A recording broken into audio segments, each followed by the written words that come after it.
Sir প্রথমেই যেটা জিজ্ঞাসা করবো যে সন্দীপবাবুকে অ্যারেস্ট করা হলো, কিন্তু দুর্নীতি মামলা, এই যে একটা আন্দোলন চলছে আরজি কর নিয়ে, মানে সেটা নিয়ে কিন্তু কোনো অ্যারেস্ট করা হলো না, আইবাস করা হচ্ছে কি দর্শকদের? এটা তো অবান্তর প্রশ্ন।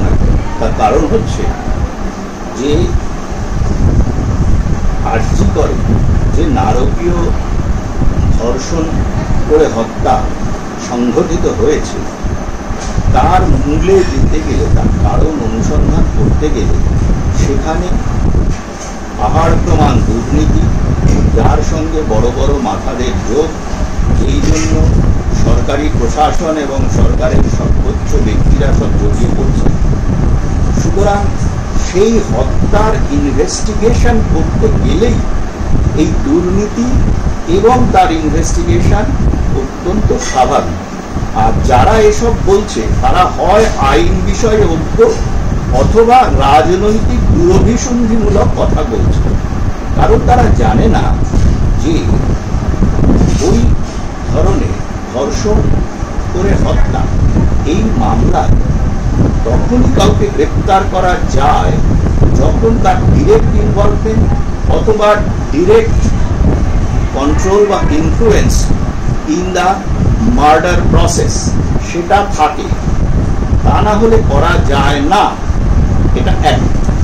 কিন্তু দুর্নীতি মামলায় যদি ডিসপ্রপোর্শনেট ইনকাম বা দুর্নীতি মামলায় যদি যোগ দেখা যায়, তাহলে কিন্তু এই অ্যারেস্ট করা সম্ভব। এই আইনের বিষয়ে অজ্ঞ রাজনৈতিক দুরভিসন্ধিমূলক প্রচার যদি গতি পায়, তাহলে কিন্তু আরজিকর কাণ্ডের যে আসল দোষীদের শনাক্ত করা সেটা গতি হারাবে।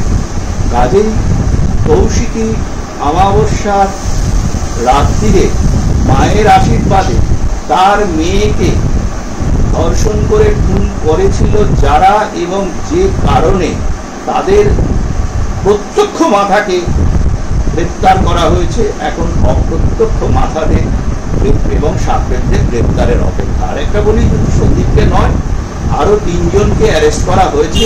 ওয়েট করো, হয়তো আজকের মধ্যেই আরো কিছু সংবাদ পাবে, আগামীকালও পাবে। তদন্তের যে গতি প্রকৃতি যাচ্ছে তাতে বোঝাই যাচ্ছে সিবিআই এখন আস্তে আস্তে জাল ডুবিয়ে আনছে। মমতা বন্দ্যোপাধ্যায় যে দুষ্কর্মটি করেছিলেন, স্বাস্থ্যমন্ত্রী মমতা বন্দ্যোপাধ্যায় এবং স্বরাষ্ট্রমন্ত্রী মমতা বন্দ্যোপাধ্যায় হিসেবে, সেটা হচ্ছে এদেরকে গার্ড করা। এবং কেন গার্ড করেছিলেন, নিশ্চয়ই তার কোনো স্বার্থ আছে, তিনি সেটা এক্সপ্লেন করতে পারেন সবচেয়ে ভালোভাবে। এবং তদন্তের আওতা থেকে তিনি যে বাদ নেই, এটা কিন্তু খুব সহজেই অনুমেয়।